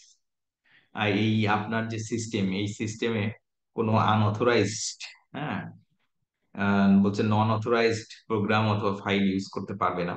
Backup copies of programs being taken and stored in other location. বলতেছে ইন জেনারেল পলিসি যে প্রত্যেকটা প্রোগ্রামের জন্য ব্যাকআপ কপি থাকতে হবে। কম্পিউটারের যে তথ্য উপাত্ত, এটার ব্যাকআপ কপি থাকতে হবে। ব্যাকআপ কপিটা কোথায় স্টোর করা হবে সেই বিষয়ে নির্দিষ্ট পলিসি থাকতে হবে। Control copies of programs being preserved and regularly compared with actual program. Stricter control over certain programs by uses of read-only memory. এগুলো সব এক্সাম্পল দিয়েছে। তাহলে দেখেন বলতেছে এই জেনারেল আইটি কন্ট্রোলটা বলতেছে এটা হলো মোর জেনারেল বা পলিসি বা প্রসিডিওর রিলেটেড ওই অর্গানাইজেশন। তো দুটো আমরা দেখলাম এক্সাম্পল, একটা দেখলাম ডেভেলপমেন্ট অফ কম্পিউটার প্রোগ্রামস, আর একটা দিলাম prevention or detection of unauthorised changes to the programs. দুটো দেখলাম। এখন আমরা দেখব থার্ড যে এক্সাম্পল দিয়েছে, সেখানে বলছে testing and documentation of program changes. হ্যাঁ, testing and documentation of program changes. যদি কোনো প্রোগ্রামে চেঞ্জ করতে হয় বা কোনো একটা টেস্টিং করার প্রয়োজন হয় কোনো প্রোগ্রামের, সেক্ষেত্রে কি কি করতে হবে? বলছে কমপ্লিট টেস্টিং প্রসিডিওর। ওই প্রোগ্রামের পুরো টেস্টটা কমপ্লিট করতে হবে, প্রোগ্রামটা সঠিকভাবে রান করতেছে কি না। ডকুমেন্টেশন স্ট্যান্ডার্ডস, প্রপারলি এটা ডকুমেন্টেড হচ্ছে কিনা। Approval of changes by computer users management, training of staff using programs. এরপর হচ্ছে controls to prevent wrong programs or file being used. বলছে operational control of program, proper job schedule. বলছে control to prevent wrong program or file being used. কোনো wrong file অথবা program run করা হচ্ছে কিনা সেটার জন্য কি থাকতে হবে? পলিসি প্রসিডিওর থাকতে হবে। এটার জন্য কি বলছে? স্টাফদের প্রপার ট্রেনিং দিতে হবে। যদি কেউ কোনো ধরনের চেঞ্জ করতে চায় তার প্রপার ডকুমেন্টেশন থাকতে হবে। এইগুলোর কথা এখানে বলছে। এরপর হচ্ছে controls to prevent unauthorised amendments to data file. বলছে যে যে মাস্টার ডেটা আছে বা ডেটা ফাইল আছে, এইখানে যদি কেউ কোনো চেঞ্জ করতে চায়, আনঅথরাইজ চেঞ্জ, সেইটার জন্য কি কি কন্ট্রোল প্রসিডিওর নেওয়া দরকার, যেটা এটা প্রিভেন্ট করা যেতে পারে। এক নম্বর বলছে পাসওয়ার্ড প্রোটেক্টেড থাকতে হবে। যদি কেউ কোনো মাস্টার ডেটা বা ডেটা ফাইলে এন্ট্রি নিতে চায়, অবশ্যই তাকে পাসওয়ার্ডের মাধ্যমে এন্ট্রি নিতে হবে। Controls to ensure continuity of the operations. এরপর লাস্ট স্টেপটা বলছে এটা এনশিওর করতে হবে যে অপারেশনটা স্মুথলি অপারেট করতেছে। সেক্ষেত্রে কি বলছে? Storing extra copies of programs and data file off site. বলতেছে যে যে প্রোগ্রাম বা ডেটা ফাইল এইগুলোর ব্যাকআপটা অফ সাইটে রাখতে হবে। অর্থাৎ আপনি যে অফিস, মেন অফিস, সেইখানের ব্যাকআপ গুলো ওই অফিসে রাখা যাবে না, এটা অন্য কোনো অফিসে রাখতে হবে। ধরেন আপনার ঢাকা শহরে, ঢাকাতে আপনার অফিস, তাহলে আপনি অন্য কোনো খুলনা বিভাগের কোথাও এটা কি করলেন? স্টোর করলেন। কেন? কি অবজেক্টিভ? ধরেন ভূমিকম্প হলো ঢাকাতে, হ্যাঁ, ঢাকায় সবকিছু নষ্ট হয়ে গেল, কিন্তু খুলনাতে নাও হতে পারে, ঠিক কিনা? অথবা আপনার অফিসে, হ্যাঁ, কোনো একটা কি হলো, আগুন লাগতে পারে, সবকিছু নষ্ট হয়ে যেতে পারে। সেক্ষেত্রে এই কপিটা যদি খুলনাতে থাকে, তাহলে এই ব্যাকআপ কপি থেকে আপনি আবার পুনরায় ডেটা কি করতে পারবেন? নিয়ে আসতে পারবেন। এই জন্য বলতেছে যে storing extra copies of programs and data file off site, protection of equipment against fire and other hazard. বলতেছে যে এই যে আইটি ইকুইপমেন্ট গুলো আছে, এইগুলোর প্রোটেকশন জরুরি যে ফায়ার এবং আদার হ্যাজার্ডের দ্বারা। ব্যাকআপ পাওয়ার সোর্সিং, পাওয়ার সোর্সিং এর ব্যাকআপ থাকতে হবে। এমার্জেন্সি প্রসিডিওর, এমার্জেন্সির ক্ষেত্রে কি কি প্রসিডিওর ফলো করতে হবে। ডিজাস্টার রিকভারি প্রসিডিওর, যখন ডিজাস্টার হবে সেক্ষেত্রে কিভাবে আপনি রিকভার করবেন এই প্রসিডিওর গুলো থাকতে হবে। যেমন এখানে বলছে available of backup computer facility, একটু আগে আমি বলতেছিলাম ব্যাকআপ থাকতে হবে। আর লাস্টেরটা বলছে maintenance agreement and insurance, maintenance agreement বা ইন্স্যুরেন্স থাকা যেতে পারে। তাহলে দেখেন এতক্ষণ আমরা আলোচনা করলাম আইটি জেনারেল কন্ট্রোল নিয়ে। যেটা আমি বলতেছিলাম আপনারা পাশে একটু লিখে রাখতে পারেন বা নোট রাখতে পারেন, এটা মোর অ্যাবাউট কি policy or procedure, policy procedure সংক্রান্ত, তাই না? যে সমস্ত পলিসি বা প্রসিডিওর অর্গানাইজেশনের সবাইকে ফলো করতে হবে, হ্যাঁ, এইটা আসবে কার আন্ডারে? জেনারেল আইটি কন্ট্রোলস এর আন্ডারে। এখানে কতগুলো এক্সাম্পল দিয়েছে আপনাদের সাথে আলোচনা করলাম। প্রথম যে এক্সাম্পলটা দিয়েছে সেটা বলছে কোন একটা কম্পিউটার প্রোগ্রাম যদি আপনি ডেভেলপ করেন সেক্ষেত্রে সবাইকে কি কি পলিসি প্রসিডিওর ফলো করতে হবে।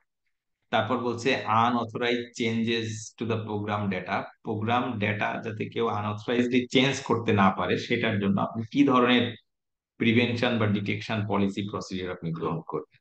এরপর বলছে testing and documentation of program change, যদি কোনো প্রোগ্রাম চেঞ্জ করা হয় তাহলে সে টেস্টিং প্রসিডিওরটা কি হবে, ডকুমেন্টেশনটা কি হবে, সেটার জন্য একটা পলিসি প্রসিডিওর থাকতে হবে অর্গানাইজেশনের।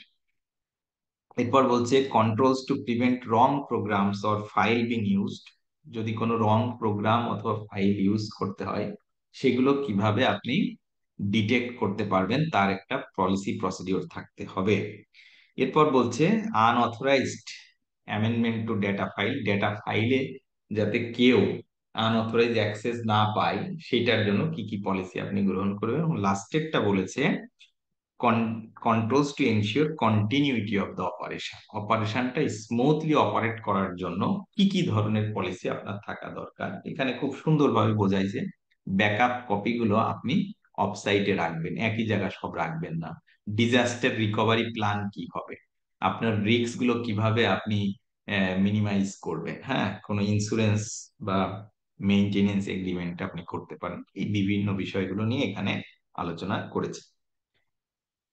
তো দেখেন এখানেও কয়টা, একটা দুইটা তিনটা চারটা পাঁচটা ছয়টা, মোট ছয়টা এক্সাম্পল দিয়েছে। আর অ্যাপ্লিকেশন কন্ট্রোলের ক্ষেত্রে আমরা দেখেছি কয়টা, মোট পাঁচটা। তো আমি আপনাদেরকে অবশ্যই বলবো আপনারা অবশ্যই এইগুলো খুব ভালোভাবে পড়বেন, এখান থেকে কোশ্চেন আসতে পারে, খুবই গুরুত্বপূর্ণ এরিয়া। আগে যখন রিটেন বেস এক্সাম ছিল আমি আগেও বলেছি তখন কিন্তু এই এরিয়াগুলো থেকে অনেক কোশ্চেন আসছে, এখন এখান থেকে কোশ্চেন আসতে পারে। আপনাদের বইয়েও আছে, দেখবেন বললো যে testing and documentation of program changes, এটা কোন কন্ট্রোলস এর এক্সাম্পল। এতে বললো অ্যাপ্লিকেশন কন্ট্রোলস, বিতে বললো জেনারেল কন্ট্রোলস। কোনটা হবে ভাই বলেন তো?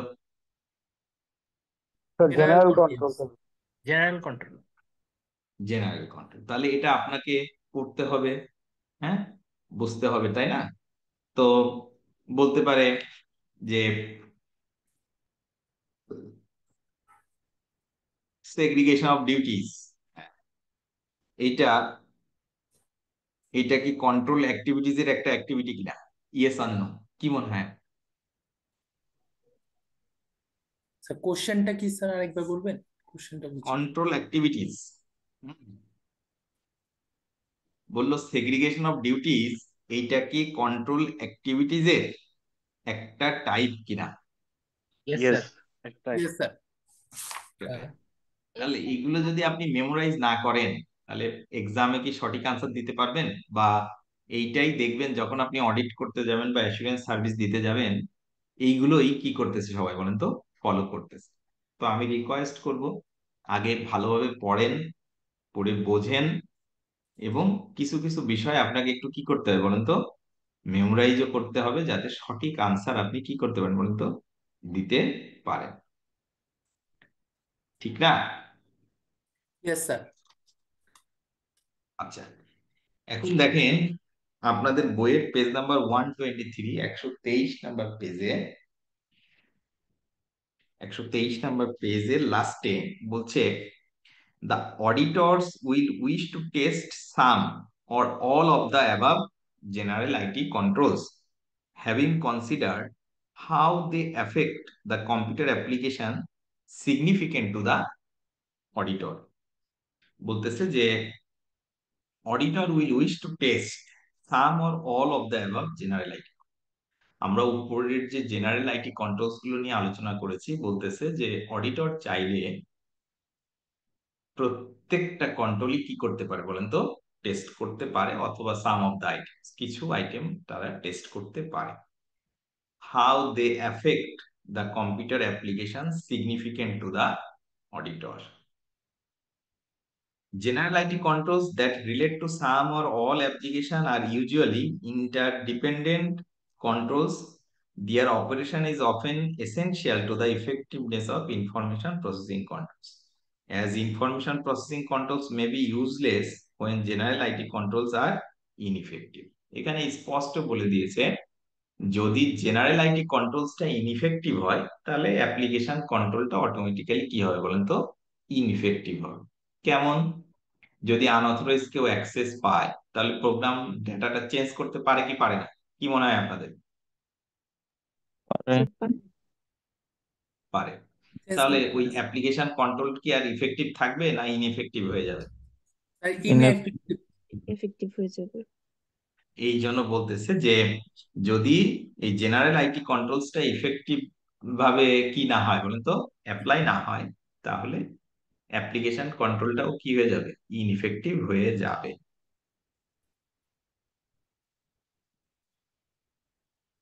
It will be more efficient to review the design of general IT controls first before reviewing the information processing controls. বলতেছে যে অডিটরের প্রথম কাজ হলো জেনারেল আইটি কন্ট্রোলসটা রিভিউ করা, তারপরে অ্যাপ্লিকেশন কন্ট্রোলসটা রিভিউ করা।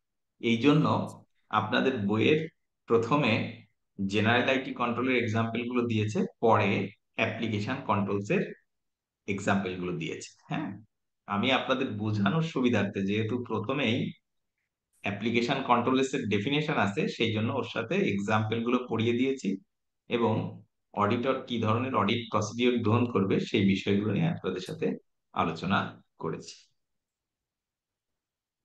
The purpose of information processing control is to establish specific control activities over the accounting application in order to provide reasonable assurance that all transactions as authorized, recorded, are processed completely, accurately on a timely basis. ওকে, তাহলে আমি আপনাদের সাথে আজকে আলোচনা করলাম information processing system বা application কন্ট্রোলের definition, application কন্ট্রোলের এক্সাম্পল গুলো, এবং আপনি অডিট করতে যখন যাবেন তখন কি ধরনের অডিট প্রসিডিওরস গ্রহণ করবেন। এরপর আপনাদের সাথে আলোচনা করেছি জেনারেল আইটি কন্ট্রোলস এর ডেফিনেশন, জেনারেল আইটি কন্ট্রোলের এক্সাম্পল গুলো, এবং একজন অডিটর অডিট করতে গেলে এই অংশটুকুন কিভাবে অডিট করবে।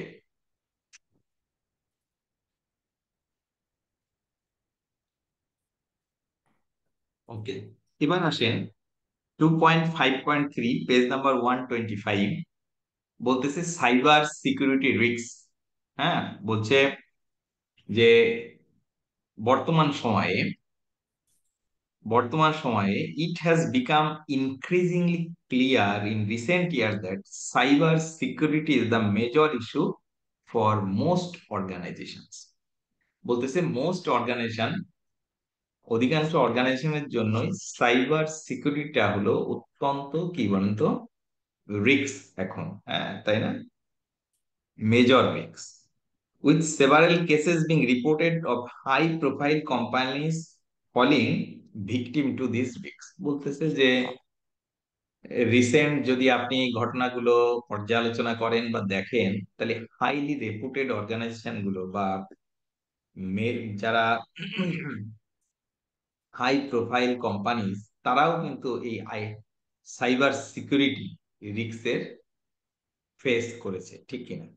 তো বলছে যে কি কি সাইবার সিকিউরিটি রিস্ক একটা অর্গানাইজেশন ফেস করতে পারে, তার কয়েকটা এক্সাম্পল আপনাদের বইয়ে দিয়ে দিয়েছে। যেমন হিউম্যান থ্রেট হতে পারে, ফ্রড হতে পারে, ডেলিভারেড স্যাবোটেজ হতে পারে, ভাইরাস অর আদার কারাপশন হতে পারে, ম্যালওয়্যার হতে পারে, denial of service DoS attack হতে পারে। আমি আপনাদেরকে রিকোয়েস্ট করব আপনারা এই সাইবার সিকিউরিটি রিস্ক গুলো কি কি হতে পারে এইগুলো একটু মেমোরাইজ করবেন। আর এটা যেহেতু আইটি সাবজেক্ট, একটা অ্যাসুরেন্স সাবজেক্ট, এখান থেকে আপনি জানতে চাইতে পারে কি কি রিস্ক গুলো ফেস করতে পারে, তাই না? আর এই হিউম্যান থ্রেট কি, fraud, delivered sabotage, virus, malware, Daniel of service attack, এর ইন ডিটেলস আমার বিশ্বাস আইটি সাবজেক্টে আসতে পারে। এই জন্য আপনাদের বইয়েও কিন্তু এইগুলো নিয়ে ইন ডিটেলস গুলো আলোচনা নেই, ঠিক আছে? তো এখান থেকে কোশ্চেন আসতে পারে যে রিসেন্ট অর্গানাইজেশন গুলো সাইবার সিকিউরিটি রিস্ক ফেস করতেছে, নিচের কোনটা কোনটা সাইবার সিকিউরিটি রিস্ক হতে পারে? এক নম্বরে বললো ম্যালওয়্যার, 2 নম্বরে বললো ডেনিয়েল অফ সার্ভিস অ্যাটাক, 3 নম্বরে বললো হিউম্যান থ্রেটস, 4 নম্বরে বললো ফ্রড, 5 নম্বরে বললো অ্যাবাবল। কোনটা হবে আনসার ভাই বলেন তো? Sir above all. Above all. So আমি রিকোয়েস্ট করব আপনারা কাইন্ডলি একটু মেমোরাইজ করার চেষ্টা করবেন কি ধরনের সার্ভার সিকিউরিটি রিস্ক একটা অর্গানাইজেশন ফেস করতেছে, সেইগুলোই আপনাদের বইয়ে দিয়ে দেওয়া আছে। পেজ নাম্বার 124, 125, সরি, 125 নাম্বার পেজে আপনারা একটু দেখে নেবেন। হ্যাঁ, আচ্ছা, এরপর দেখেন বলছে আমাদের যে ICAEW, হ্যাঁ, এটা যে publication audit insights cyber security 2014 কিছু দিয়েছে আর কি, সাজেশন দিয়েছে একটা অর্গানাইজেশন কিভাবে এই সাইবার সিকিউরিটি রিস্ক গুলোকে অ্যাড্রেস করতে পারে বা মিনিমাইজ করতে পারে, বুঝতে পেরেছেন? সো এখানে কয়েকটা জিনিস এটা তারা বলেছে। এক নম্বর হচ্ছে communication is a key barrier to common understanding and discussion, language of cyber security is often highly technical, organization need to work with security professionals to build better communication about the articulation, management of cyber risks, the visual, the value of associated security spending। বলছে যে organisation অবশ্যই security প্রফেশনালদেরকে নিয়ে এই risk গুলো কিভাবে address করতে পারে তার একটা ওয়ে আউট বা ডিসকাশনের কথা এখানে বলেছে। তো আপনারা সবাই একটু দেখে নিবেন পেজ নাম্বার 125, এখানে 4টা রিকমেন্ডেশনের কথা তারা বলেছে। এক নম্বর হচ্ছে communication to the key barrier to common understanding and discussion, organisational structures need to define responsibility accountability for cyber security. সাইবার সিকিউরিটির জন্য অর্গানাইজেশনের যে স্ট্রাকচার আছে সেখানে কার কি রেসপন্সিবিলিটি বা অ্যাকাউন্টেবিলিটি সেইটা কি করতে হবে, একেবারে স্পেসিফিক করতে হবে। বলছে particularly large organization in recent year there has been a growth in number of entities operating information security functions, board level accountability for cyber security risks need to determine। বলছে বোর্ডে যারা আছে তারা কে কে এটার দায়িত্বে থাকবে সেটাও কি করতে হবে, মেনশন করতে হবে। কি বলেছে এখানে? At present, in many organizations, it is nuclear who is ultimate responsible for managing cyber risks. Accountability for such activity could be assigned to a number of roles, including Chief Executive Officer, Chief Risk Officer, Chief Information Security Officer, or even Human Resource Director। বলতেছে board লেভেলেও এখন এই cyber security risk কে কার দায়িত্বে থাকবে, কে manage করবে, এইটাকেও কি করতে হতে পারে, ডিস্ট্রিবিউট করা যেতে পারে। বলছে chief financial officer, chief executive officer, chief operating officer, information security officer, even human resource ডিরেক্টরকেও এর সাথে ইনভলভ করা যেতে পারে এই রিস্ক মিনিমাইজ করার জন্য তাকে কাজ করতে হবে।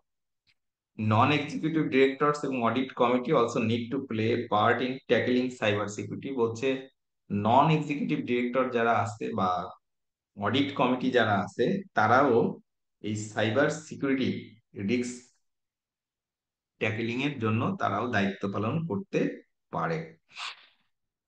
By ensuring that executive management put in place adequate provision to safeguard the organization।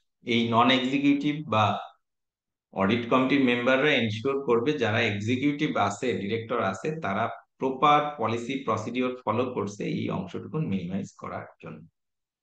তাহলে এতক্ষণ আমরা আলোচনা করলাম পেজ নাম্বার 125, 125 নাম্বার পেজ থেকে। সেখানে আমরা দেখেছি সাইবার সিকিউরিটি রিস্ক অত্যন্ত গুরুত্বপূর্ণ এখনকার বাস্তবতায়। কি কি সাইবার সিকিউরিটি রিস্ক হতে পারে? Human threat, fraud, delivered sabotage, virus, other corruption, malware, Daniel of service attack, এইগুলো নিয়ে একটু আলোচনা করলাম আমরা। এবং ICAEW একটা পাবলিকেশন তারা একটা পাবলিশ করেছে ICAEW পাবলিকেশনে, যে কি কি ভাবে আপনারা এই রিস্ক গুলো মিনিমাইজ করতে পারেন, সেখানে তারা 4টে ওয়ে আউটের কথা বলেছে। আপনাদের সাথে আমি সেগুলো আলোচনা করেছি। পেজ নাম্বার 125, 125 নাম্বার পেজে আছে। এখন আমরা আলোচনা করবো একদম শেষের পথে আমাদের চ্যাপ্টার 5। আমার 10 মিনিট সময় লাগতে পারে, আপনারা যদি অ্যালাউ করেন, তাহলে আমি এই চ্যাপ্টারটা শেষ করতাম। অবশ্যই স্যার, সমস্যা নেই স্যার। স্যার করেন ঠিক স্যার। আছে, তাহলে আমি কন্টিনিউ করলাম, ঠিক কিনা? Yes, জি sir. স্যার অবশ্যই। ওকে, দেখেন এখানে বলছে ইনফরমেশন অ্যাবাউট কন্ট্রোলস। এই যে আমরা চ্যাপ্টার 5 আলোচনা করলাম, বলছে এই যে ইনফরমেশন অ্যাবাউট কন্ট্রোলস, এক্ষেত্রে অডিটর কিভাবে এই ইনফরমেশন সিস্টেম এইটা সে অ্যাসেস করবে বা এইটা সে কিভাবে ডকুমেন্টেড করতে পারে। বলছে auditor will obtain information about internal controls from variety of sources. বলছে একজন অডিটর তিনি যখন অডিট করতে যাবেন, তিনি বিভিন্নভাবে এই ইন্টারনাল কন্ট্রোলের তথ্য উপাত্ত সংগ্রহ করতে পারেন। কেমন হতে পারে? ওই প্রতিষ্ঠানের ইন্টারনাল কন্ট্রোলস ম্যানুয়াল সে নিতে পারে, নিয়ে সেখান থেকে এই তথ্য উপাত্ত নিতে পারে, অথবা নিজে অবজার্ভ করতে পারে।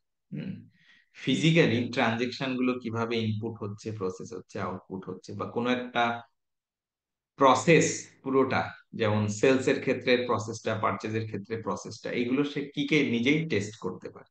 বলছে যে একজন অডিটর যখন অডিট করতে যাবে, তখন তিনি ভ্যারাইটি অফ সোর্সেস থেকে তথ্য সংগ্রহ করতে পারেন, বা নিজে ভেরিফাই করে, অথবা কোম্পানির যে ম্যানুয়াল আছে, ইন্টারনাল কন্ট্রোলস ম্যানুয়াল আছে, সেখান থেকে তথ্য উপাত্ত সংগ্রহ করতে পারে। বলছে অডিটর যে এই তথ্য উপাত্ত সংগ্রহ করবে, সেগুলো তো তাকে রেকর্ড করতে হবে, কারণ তাকে তো ওয়ার্কিং পেপার ফাইলস মেনটেন করতে হবে, অডিট ওয়ার্কিং পেপারস ফাইল, ঠিক কিনা? সে কি কি কাজ করতেছে। তো বলতেছে auditor will record information about internal controls in a variety of ways in their file. কি কিভাবে? বলতেছে যে সে ন্যারেটিভ নোটস এর, সে নোট লিখে লিখে কি করতে পারে, ইন্টারনাল কন্ট্রোলস যে অ্যাসেসমেন্ট করলো বা অ্যাসেস করলো বা যে তথ্য সংগ্রহ করলো, নোটের মাধ্যমে, ছোট ছোট ন্যারেটিভ নোটস এর মাধ্যমে সে এইটা রাখতে পারে। শর্ট নোট হতে পারে, ব্যাকগ্রাউন্ড ইনফরমেশন হতে পারে, এই ন্যারেটিভ নোটের মাধ্যমে রাখতে পারে। অথবা বলো সে কোশ্চেনিয়ার প্রিপেয়ার করতে পারে বা চেক লিস্ট প্রিপেয়ার করতে পারে, তার মাধ্যমে ইন্টারনাল কন্ট্রোলস এর তথ্য উপাত্ত সংগ্রহ করতে পারে, লিখতে পারে। এবং লাস্টেরটা বলতেছে ডায়াগ্রাম, সে চাইলে ফ্লো চার্টের মাধ্যমে তথ্য উপাত্ত রাখতে পারে। হ্যাঁ, এই এই বিভিন্ন ডায়াগ্রাম ইউজ করে সে তথ্য উপাত্ত রাখতে পারে। তাহলে দেখেন আমরা যেটা পড়লাম, বলছে ইনফরমেশন অ্যাবাউট কন্ট্রোলস, অর্গানাইজেশনের ইনফরমেশন সিস্টেম সম্পর্কে অডিটর বিভিন্ন ওয়ে থেকে তথ্য সংগ্রহ করবে। যেমন বলেছে আপনার কোম্পানির যে ইন্টারনাল কন্ট্রোল ম্যানুয়াল আছে, সেখান থেকে তথ্য সংগ্রহ করতে পারে, নিজে ইন্টারনাল কন্ট্রোল অ্যাসেস করতে পারে।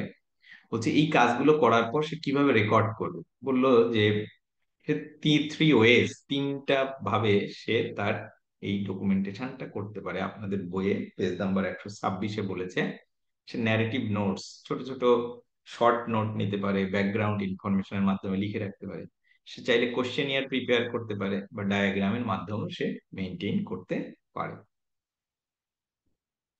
দেখেন এরপর আমি যেটা বলতেছিলাম যে কিছুক্ষণ আগেই, যে সে এই ইন্টারনাল কন্ট্রোলসটা কিভাবে চেক করবে, আমি আপনাদেরকে বলতেছিলাম ওয়াক থ্রো প্রসিডিওরের মাধ্যমে চাইলে সে কি করতে পারে, এই ইনফরমেশন সিস্টেম অ্যাসেস করতে পারে। ওয়াক থ্রো টেস্টটা কি? বইয়ের ডেফিনেশনের আগে আমরা একটু বুঝি। ওয়াক থ্রো টেস্টটা হলো কোনো একটা ট্রানজেকশনের প্রথম থেকে শেষ পর্যন্ত পুরো প্রসেসটা অ্যাসেস করা। অর্থাৎ আমরা ওই যে বিগ অর্গানাইজেশন, লার্জ অর্গানাইজেশনের ক্ষেত্রে যেটা দেখছিলাম, যে পারচেস করার সময় ইউজার ডিপার্টমেন্টের যে ইউজার, সে রিকুইজিশন রেডি করবে, ওই ডিপার্টমেন্টের ম্যানেজার এটা অথরাইজ করবে, তারপর অথরাইজ করার পর এটা চলে যাবে কোথায়, পারচেস ডিপার্টমেন্টে। পারচেস ডিপার্টমেন্টে কেউ একজন অর্ডার ফর্ম প্রিপেয়ার করবে, কেউ একজন অর্ডার ফর্ম রিকমেন্ড করবে, কেউ একজন অথরাইজ করবে। এই যে প্রসেসটা, পুরো প্রসেসটাই সে প্রত্যেকটা ধাপ ধাপই সে কি করবে, অ্যাসেস করবে। এইটাকে বলছে ওয়াক থ্রু টেস্ট, মানে একটা ট্রানজেকশনের প্রথম থেকে শেষ পর্যন্ত দেখা। বলছে procedure that involves tracking few transaction through the financial reporting system. আপনি কোনো একটা ফাইন্যান্সিয়াল রিপোর্টিং সিস্টেমের কোনো একটা ট্রানজেকশন ধরে প্রথম থেকে শেষ পর্যন্ত টেস্ট করবেন, যাকে বলছে ওয়াক থ্রু টেস্ট। বলছে walk through test procedures would normally be performed near the start of the fieldwork stage of the audit. অডিটের ফিল্ড ওয়ার্ক শুরু করার প্রথমেই এই কাজটা করা হয়। They involve tracking transactions from very beginning to very end, যেটা বলতেছিলাম কোনো একটা ট্রানজেকশনের প্রথম থেকে শেষ পর্যন্ত পুরোটা ট্র্যাক করা। In order to confirm that the auditor has correctly understood how the controls are supposed to operate, বলছে যে কন্ট্রোলসটা সঠিকভাবে অপারেট করতেছে কিনা সেইটা সম্পর্কে সঠিক ধারণা নেওয়ার জন্য ওয়াক থ্রু টেস্টটা অডিটর করবে। Walk through procedure aim to test auditor understanding are not test of controls. যাই হোক, এখন আপনাদের বইয়ের পেজ নাম্বার 127 আমি পড়াচ্ছিলাম। এখন এখানে 3টা ইন্টারেক্টিভ কোশ্চেন আছে, আনসার আমি পড়তেছি, আপনারা আনসার দিবেন। 3টা ইন্টারেক্টিভ কোশ্চেন পড়িয়ে আমি ক্লাসটা শেষ করব। 1 নম্বর বলতেছে যে interactive question 1, which one of the following is reason that organization have effective system of control. নিচের কোন কারণে অর্গানাইজেশন ইন্টারনাল কন্ট্রোলস ইমপ্লিমেন্ট করবে effective? Maximizing profitability, maximizing operating efficiency, reducing time required for statutory audit, minimizing audit risks। কোনটার জন্য বলেন? B, Maximizing operating operating efficiency. maximizing operating efficiency. Right, যেহেতু internal controls অপারেশনের সাথে জড়িত, তাই না? আমার মনে জি হয় স্যার। আনসার বি হওয়ার কথা আর কি। হ্যাঁ, ইন্টারেক্টিভ কোশ্চেন 2 বলছে the following are example of internal controls which operate at Searson PLC. নিচের কোনটা Searson PLC internal controls maintain করে থাকে তার example. For example, select one type of control activities which is illustrated. বলছে the financial controller investigates the exception report of unmatched transactions from the electronic banking system. Unmatched transaction গুলো কোত্থেকে? Electronic banking সিস্টেমের সাথে যেটা unmatched হচ্ছে সেগুলো investigate করবে financial controller. এটা অথরাইজেশন, রিকনসিলিয়েশন, ইনফরমেশন প্রসেসিং না physical control? Information processing. Information processing. Information processing, right, সঠিকভাবে ইনফরমেশনটা প্রসেস হয়েছে। আর লাস্টেরটা বলছে which two of the following are information processing control. ওই যে দুটো কন্ট্রোল পড়েছিলাম না, ইনফরমেশন প্রসেসিং অথবা অ্যাপ্লিকেশন কন্ট্রোল, আর একটা হলো আইটি জেনারেল কন্ট্রোল। বলছে নিচের দুইটা কোন দুইটা এই ইনফরমেশন প্রসেসিং বা অ্যাপ্লিকেশন কন্ট্রোলের example? Document count, digit verification, password, virus checks. কোনটা কোনটা বলেন? স্যার পাসওয়ার্ড আর virus digit verification. Sir ARB. Document count আর digit verification. হ্যাঁ, সি আর ডি হবে না, কারণ ওটা ইন জেনারেল, তাই না? জেনারেল কন্ট্রোল সবার জন্য অ্যাপ্লিকেবল, ঠিক না? স্যার এটা একদম ভিতর থেকে দিয়ে দিছে। ওকে, তো আমি একটু আপনাদের বাসার কাজ দেই। পেজ নাম্বার 132, 132 নাম্বার পেজে 3 নাম্বার সেলফ টেস্ট 3, এইটা আপনাদের বাসার কাজ থাকবে। আগামী ক্লাসে আমি প্রথমেই এটা আপনাদের সাথে আলোচনা, ঠিক কিনা? তাহলে আজকে আমি আপনাদের সাথে আলোচনা করলাম আমাদের চ্যাপ্টার 5 এর লাস্টের যে অংশটুকুন ছিল সেই অংশটুকুন নিয়ে কন্ট্রোল অ্যাক্টিভিটিজ এর ওখানে ইনফরমেশন প্রসেসিং কন্ট্রোলস বা অ্যাপ্লিকেশন কন্ট্রোলস এর এক্সাম্পল গুলো এবং অডিট প্রসিডিউর নিয়ে আলোচনা করেছি। জেনারেল আইটি কন্ট্রোলস এর ডেফিনেশন, এর এক্সাম্পল গুলো এবং অডিটর কিভাবে এই অংশটুকুন অডিট করবে সেটা নিয়ে আলোচনা করেছি। একটা অর্গানাইজেশনের জন্য সাইবার সিকিউরিটি রিস্কটা কি, কিভাবে এই সাইবার সিকিউরিটি রিস্কটা হতে পারে সেগুলো নিয়ে আপনাদের সাথে আলোচনা করেছি এবং ICAEW কিছু রিকমেন্ডেশন করেছে এই রিস্কটা, এই সাইবার সিকিউরিটি রিস্ক কিভাবে মিনিমাইজ করা যায় সেই বিষয়ে আপনাদের সাথে আলোচনা করেছি। এরপর আপনি অডিটর যখন ইনফরমেশন সিস্টেম অ্যাসেস করবেন বা এভালুয়েট করবেন, তখন আপনি এটা কিভাবে রেকর্ড করবেন সেই বিষয়গুলো নিয়ে আলোচনা করছি আপনাদের সাথে, এবং লাস্টে ওয়াক থ্রু টেস্ট নিয়ে আপনাদের সাথে আলোচনা করেছি। তিনটা ইন্টারেক্টিভ কোশ্চেন ছিল, তিনটা ইন্টারেক্টিভ কোশ্চেন নিয়ে আপনাদের সাথে আলোচনা করেছি, এবং বাসার কাজ দিয়েছি একটা সেলফ টেস্ট। ঠিক আছে, তো আমার ক্লাস টাইমও শেষ, আমি চ্যাপ্টার 5ও আপনাদের সাথে শেষ করছি। নেক্সট ক্লাসে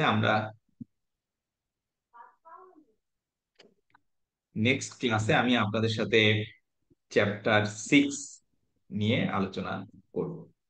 আর আমি চ্যাপ্টার 5 থেকে চ্যাপ্টার 9 পর্যন্ত আমার ক্লাস সিনপসিস গুলো আপনাদের সাথে অলরেডি শেয়ার করে দিয়েছি। সো আমার মনে হয় আজকে আমরা এখানেই শেষ করি। আপনারা সবাই সুস্থ থাকবেন, নিজের এবং পরিবারের সবার প্রতি খেয়াল রাখবেন। জি স্যার, আসসালামু আসসালামু জি স্যার, আপনিও ভালো আসসালামু থাকবেন স্যার। আলাইকুম। ভালো আলাইকুম। থাকবেন স্যার। থাকবেন স্যার। এখানে হোস্ট কে আছেন? হোস্ট জি আপনি স্যার, নাকি? আমি আছি স্যার, ফাহমিদা শেখ। তাহলে ওকে, আমি থাকা অবস্থায় মিটিংটা ক্লোজ করে দেন। হ্যাঁ, ওকে স্যার।